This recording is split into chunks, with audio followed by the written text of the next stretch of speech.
Hi, this is Chris from Orange Coast College's art department, reviewing palette arrangement for watercolor paints.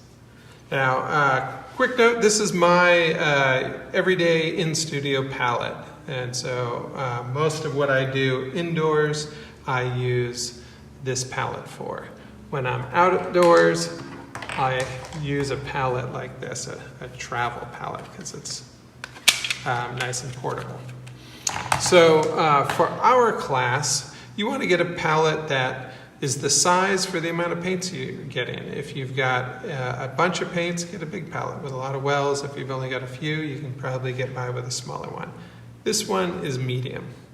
So what we've got is these small squares are the wells for our tube paints to go into. So we squeeze those tube paints in, and we squeeze them into the deep part of the well. This is high, this is low, so it settles down there.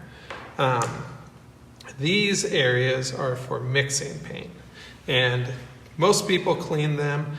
Sometimes I do and sometimes I don't, because it's rare that I want super pure pigment. Often I want it mixed a little bit, so sometimes I'll leave it. Now, this is more about arrangement. And so I'll go over what I'm doing. You can do whatever works best for you, but for my purposes, I've got this area right here for naturals. So I've got raw sienna, burnt orange, Van Dyke brown, and burnt umber. So these are going to give me brown colors. These aren't really on the color wheel. Now over here is my color wheel laid out, sort of analogous colors side by side. So starting down here near my naturals is an almost neutral. This is Payne's gray, and it's a dark cool gray, and it goes nice next to this dark brown. They're both muted, barely any color in there, and they're both dark. So I keep them next to each other so I can have warm and cool neutrals readily accessible.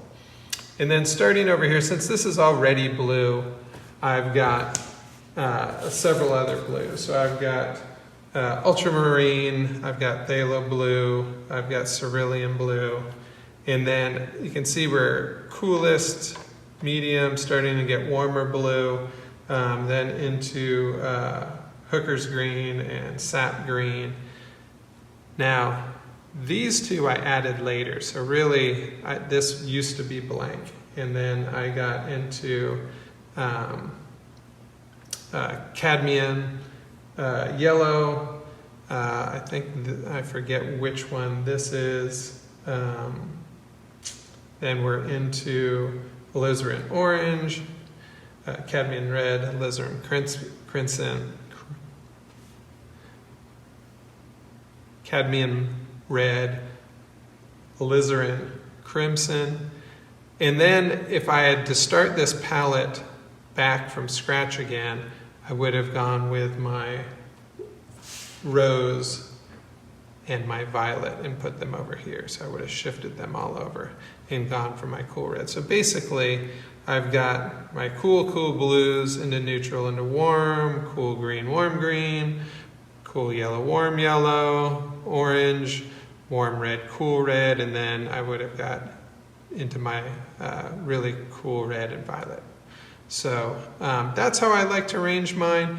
And the main thing is that we can get analogous paints together. So you can kind of see from this residue, I'm mixing my blues and violets here, my warmer blues, my greens, my yellow orange, my orange into warm red, and then my cool reds over here.